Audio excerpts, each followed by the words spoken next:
नमस्कार दोस्तों, आज हमारे साथ हैं लखन जी, जिन्होंने 64 बीपीएससी में 61 रैंक हासिल करी है और इन्हें सब रजिस्ट्रार का पोस्ट अलॉट हुआ है।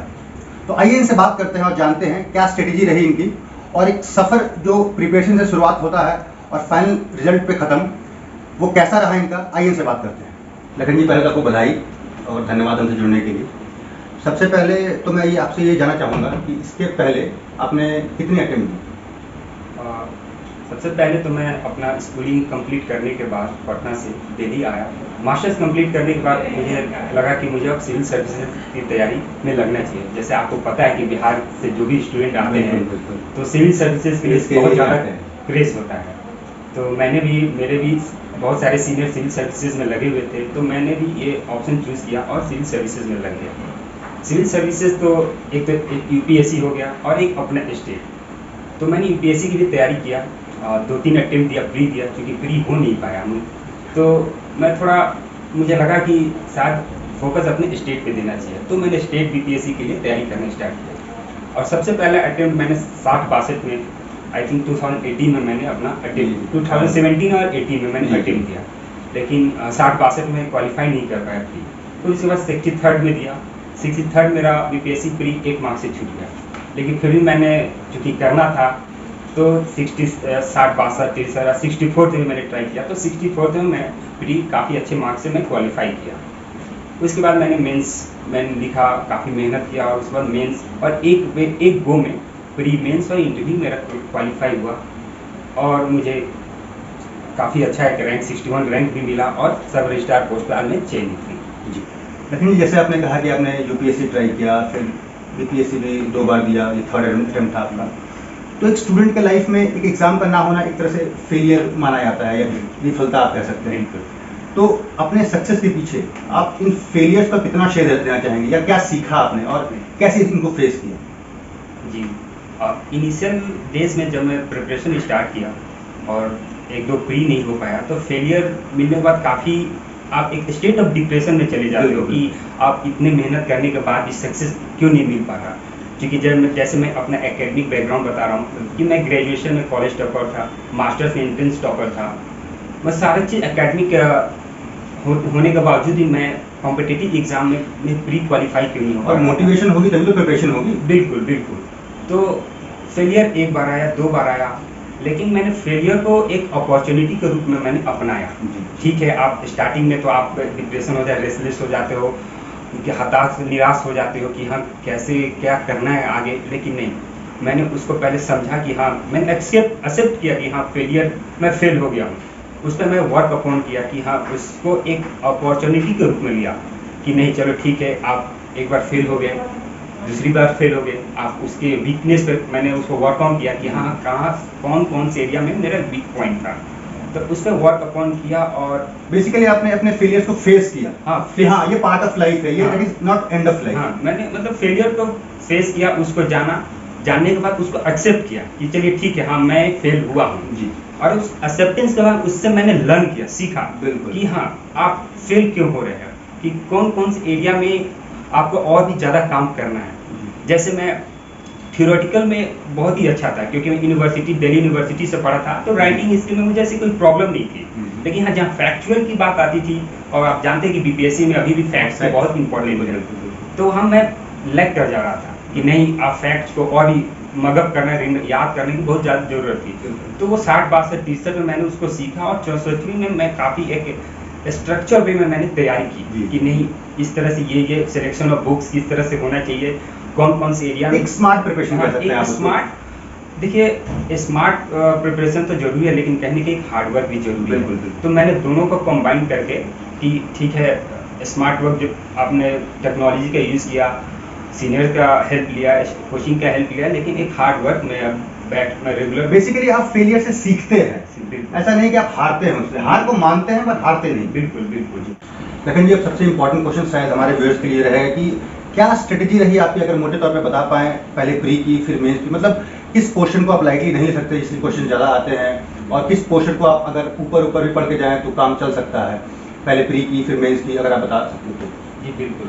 बीपीएससी की तैयारी के लिए आप 3 स्टेज से गुजरते हैं, पहले प्री, मेंस और उसके बाद इंटरव्यू। तो ये सबसे पहले स्टूडेंट के लिए ये ध्यान में रखने की ज़रूरत है कि प्री और मेंस की सिलेबस क्या है। बहुत सारे स्टूडेंट प्रिपरेशन स्टार्ट कर देते हैं, उनको सिलेबस के बारे में बहुत ज़्यादा जानकारी, डिटेल स्टडी नहीं कर पाते हैं। उनके पास सिलेबस होता है लेकिन वो रेगुलर पढ़ते नहीं हैं। तो मेरे जहाँ तक एक्सपीरियंस है, मैं तो स्टूडेंट में यही बोलूँगा कि वो सबसे पहले आप सिलेबस को निकालिए, उसको अराउंड 10 to 15 डेज सिलेबस को पढ़िए, at least half an hour syllabus को दीजिए कि प्री के क्या सिलेबस है, मेंस के क्या सिलेबस है, और उसके बेसिस पे आप अपना एक रूटीन डेवलप। कभी आपको सिलेबस नहीं पता होता, आप सिलेबस के बाहर ही पढ़ने लगते हैं। बिल्कुल, जो कि बिल्कुल वेस्ट है शायद। बिल्कुल। अब जैसे प्रेजेंट टाइम में बहुत सारे स्टूडेंट जो बीपीएससी का तैयारी करते हैं, वो कहीं ना कहीं यूपीएससी का भी तैयारी करते हैं और एसएससी का भी तैयारी करते हैं, रेलवे का भी तैयारी करते हैं। लेकिन ध्यान में रहना चाहिए कि इन चारों अलग अलग, ये डिफरेंट फील्ड है और इनका सिलेबस बिल्कुल ही अलग अलग है। मैच करते हैं, मोर देन 50% सिलेबस मैच करते हैं, लेकिन आपको स्ट्रेटेजी अलग अलग डेवलप करना पड़ेगा। सबसे पहले तो मैं प्री की बात करूंगा कि प्री के लिए तैयारी के लिए आप सिलेबस देखें, सिलेबस के बाद आप लास्ट 10 ईयर्स का क्वेश्चन पेपर देखें और उसके बाद आप डेवलप कीजिए कि हाँ मुझे कौन कौन सी बुक्स पढ़नी है। उसके बाद रिस्ट्रिक्टेड 3 to 4 बुक्स लीजिए, उससे ज़्यादा बुक्स पढ़ने की ज़रूरत नहीं है। सबसे पहले प्री के लिए तो मैं मोटे तौर पर आप बताऊंगा कि आप लूसेंट से स्टार्ट कीजिए, क्योंकि बिहार की कोई भी एक्चुअल क्वेश्चंस आते हैं बहुत उसमें। बिल्कुल, तो बिहार की किसी भी एग्जाम के लूसेंट को बेस्ट बुक माना जाता है और लूसेंट में भी सारी बुक्स पढ़नी नहीं है। उसके इम्पोर्टेंट जो सब्जेक्ट हैं, जैसे हिस्ट्री हो गया, ज्योग्राफी हो गया, इकोनॉमिक्स हो गया, मिसलेनियस हो गया, इन्वायरमेंट हो गया, ये जो मेजर पोर्शन है, साइंस हो गया, साइंस बहुत इंपॉर्टेंट है। तो इसको वहाँ से पहले अपना बेस डेवलप करें। बेस डेवलप अगर आपके पास हो गया तब आप मेजर बुक्स के पास हैं। जैसे आप बिहार के लिए कोई एक मेजर बुक ले लीजिए जो स्पेशली बिहार पर सारा चीज, हिस्ट्री, ज्योग्राफी, बिल्कुल जो डिटेल एनालिसिस हो जाएगा। मार्केट में बहुत सारे पब्लिशर्स हैं, आप जाइए वहाँ देखिए कि कौन सी बुक्स आपको ज़्यादा अच्छी लगे, उसमें से आप एक बुक ले लीजिए। मेन बुक पढ़ने के बाद आप करंट अफेयर्स पर फोकस कीजिए। बिहार करंट अफेयर्स बहुत ही इंपॉर्टेंट है, उसी को रिवाइज करते रहना है। बेसिकली ये है कि 100 किताब को एक बार पढ़ने से अच्छा है कि एक किताब को 100 बार पढ़ें। बिल्कुल बीपीएससी के 2 से 3 किताब, उससे ज़्यादा नहीं है। और बिहार करंट अफेयर्स के लिए यूट्यूब पे बहुत सारे चैनल्स आ गए हैं, आप किसी 3 और 4 चैनल को फॉलो कीजिए तो बिहार करंट अफेयर आपका वहाँ से आ जाएगा।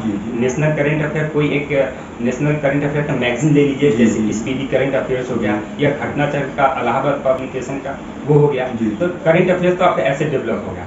बाकी बीपीएससी का जो इम्पोर्टेंट पोर्शन है, जैसे बिहार हिस्ट्री, बहुत ही most important Bihar history portion है, तो आप किसी मेन किताब से पढ़ लीजिए।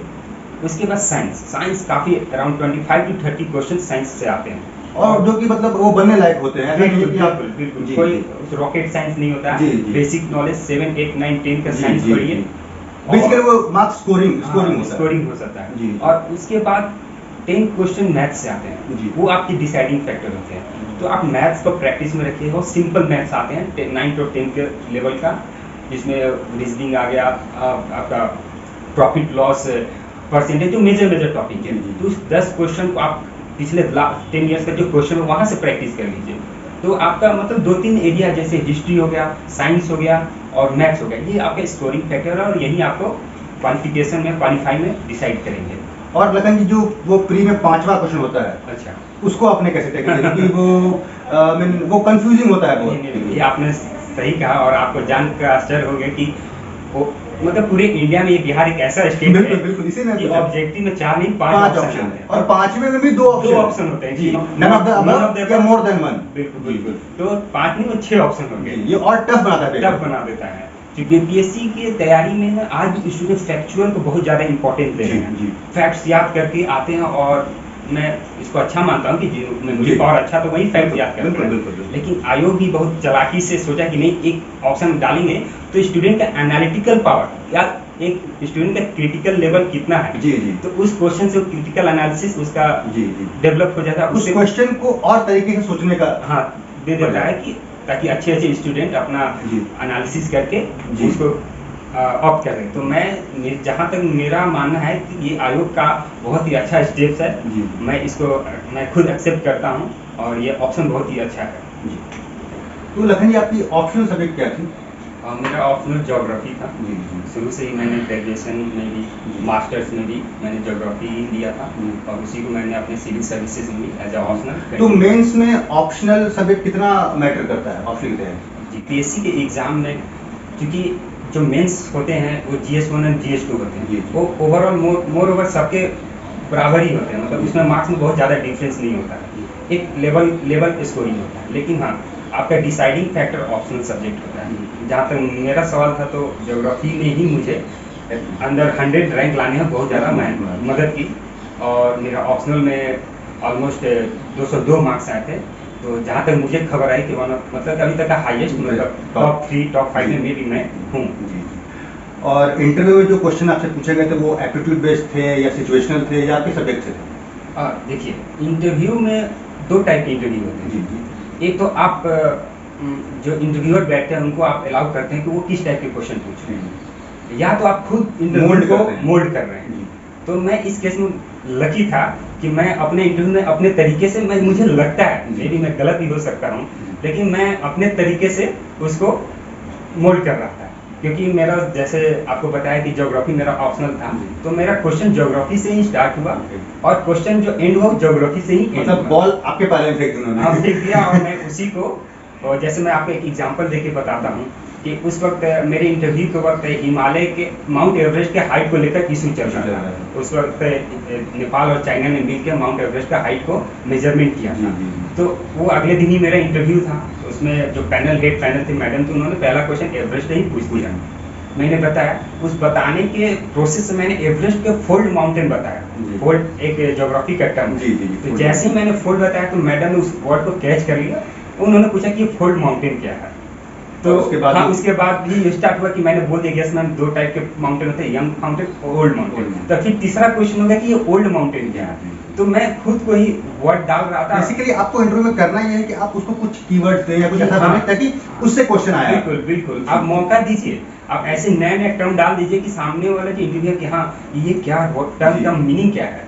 और आप तो अगर सब्जेक्ट एक्सपर्ट है तो आप बेटर वे में बता सकते हैं। तो मेरा इंटरव्यू इसी सब्जेक्ट से ही, कि पूरा सब्जेक्ट सारा क्वेश्चन, 2-3 क्वेश्चन बात हॉबी से थे, बाकी मोस्टली क्वेश्चन मेरे सब्जेक्ट से था। लखन जी, अंत में हमारे व्यूअर्स के लिए अगर आप कोई एडवाइस देना चाहें, जो एस्पिरेंट्स हैं जो तैयारी कर रहे हैं उसके लिए, उनके लिए कुछ एडवाइस हो इम्पोर्टेंट तो। जी, जैसे BPSC की तैयारी के लिए बहुत सारे स्टूडेंट अभी भी, आज भी अगर बिहार में जाएं तो फैक्चुअल चीज़ें पर आज भी बहुत ज़्यादा जोर देते हैं, लेकिन वो कहीं ना कहीं हमें मेंस का भी बहुत ज़्यादा वैल्यू रखता है, क्योंकि 900 मार्क्स का मेंस होता है। प्री तो आप 150 आप क्वालिफाई, लेकिन मेजर हर्डल तो आपका रिटेन है। तो रिटेन प्रैक्टिस एक बहुत इंपॉर्टेंट स्टेप है हमारे BPSC की तैयारी में। बहुत सारे स्टूडेंट राइटिंग प्रैक्टिस नहीं कर पाते, वो सोचते हैं कि एग्ज़ाम में जाकर रिटेन कर दें, लेकिन ऐसा होता नहीं है, क्योंकि हमें GS का पेपर 300 मार्क्स का होता है और विदिन 3 आवर्स आपको 36 to 38 पेज भरने होते हैं। तो आप दोनों केस में भर सकते हैं, या तो आपके पास ऑलरेडी प्रैक्टिस हो या राइटिंग स्पीड हो। तो रिटेन का प्रैक्टिस घर पे बैठ कर प्रीवियस ईयर क्वेश्चन पेपर को बहुत ज़्यादा, जितना ज़्यादा प्रैक्टिस हो उतना ज़्यादा करना चाहिए। मेंस की तैयारी के लिए मैं एक मॉडल आपको बताना चाहता हूँ कि जो मैंने तैयारी किस तरह से की थी। जैसे मैं अपना एक मेरे पास क्वेश्चन है, जैसे आप जैसे किसी भी टॉपिक को तैयार करते हैं, आप मान लीजिए कोई टॉपिक उठा लीजिए, environment and ecosystem and its impact on environment. तो ये एक मेजर बड़ा सा टॉपिक हो गया। आप उस टॉपिक को तैयार कीजिए, उसका एक फेयर नोट्स बनाइए कि जैसे एक टॉपिक है उसका कम से कम, जैसे ये मैंने एक मॉडल पेपर तैयार किया कि ये इन्वायरमेंट का एक क्वेश्चन है, एक ही क्वेश्चन 6 बार एक अलग अलग तरीके से पूछा गया, लेकिन इसका आंसर एक ही टाइप में होगा। तो आपने एक क्वेश्चन नोट डाउन कर लिया, उसका फेयर कीजिए कि कम से एक क्वेश्चन के 8 से 9 पेजेस में उसका फेयर होना चाहिए, आपके पास ऑलरेडी होना चाहिए। तो ये मेरे पास एक क्वेश्चन के 8 से 9 पेजेस में मेरे पास राइटअप है, ठीक है। मैं इसको तैयारी किया। जब आप 8 से 9 पेजेस आप लिख ले रहे हैं, इसी को एक पेज में आप एक सिनॉप्सिस के फॉर्म में लिखिए। मतलब उसको जैसे 8 पेजेस हो गया, उसका मेन हेडिंग एक पेज में डाल दीजिए, ताकि जब आप रिवाइज करें तो आप मेन नहीं, आप जो छोटे एक पेज में लिखे उसको रिवाइज करें, क्योंकि आप जब एग्जाम आते हैं तो टाइम नहीं होता। तो आप जल्दी उस एक पेज को रिवाइज कीजिए। कम से कम आपको इंटरनल नहीं, कम से कम हेडिंग तो आपके पास पता है, वो स्ट्रक्चर आपको याद रहना चाहिए। और जैसे इन्वायरमेंट का क्वेश्चन है या इकोसिस्टम एंड इट्स इम्पैक्ट का क्वेश्चन है, तो आपके पास माइंड में पहले से स्ट्रक्चर है, हेडिंग आपको याद है, बस हेडिंग डालिए, उसको अंडरलाइन कीजिए, उसके अंदर आप लिखते चले जाइए। तो राइटिंग प्रैक्टिस का ये बहुत ज़्यादा इम्पॉर्टेंट होता है। और लास्ट में मैं यही एस्पिरेंट को एडवाइस दूंगा कि आप रेगुलरिटी मेंटेन रखिए, आप प्रैक्टिस डेली आंसर राइटिंग कीजिए, सप्ताह के एंड में आप रिवीजन कीजिए, जो चीज़ आपने 6 दिन पढ़ा है या 5 दिन रिव्यू करना है कि इस हफ्ते में मैंने रिवीजन क्या किया। Is very must. जी। और आप पेशेंस धैर्य रखिए, जी। गिव अप मत कीजिए। खुद मैंने 2 बार यूपीपीसीएस मेंस दिया, क्वालिफाई नहीं कर पाया, 3 बार बीपीएससी दिया, चौथे अटेम्प्ट में हुआ, यूपीएससी 3-4 बार दिया, तो काफ़ी मैं मुझे लगता है कि 9 से 10 बार मैंने प्री दिया। इसी पे एक शेर याद आता है कि दिल ना उम्मीद नहीं, नाकाम ही तो है, लंबी है गम की शाम मगर शाम ही तो है। मतलब गिव अप नहीं करना है, लगे रहना है, रिजल्ट मिलेगा, थोड़ी देर से मिलेगा। बिल्कुल। जी जी, धन्यवाद लखन जी हमसे जुड़ने के लिए। दोस्तों, अगर ये वीडियो आपको हेल्पफुल लगी हो और अच्छी लगी हो तो प्लीज़ इस चैनल को सब्सक्राइब करें, और जो लखन जी ने इम्पोर्टेंट बुक्स की लिस्ट हमें दी है वो आपको डिस्क्रिप्शन में मिल जाएगी। Thank you.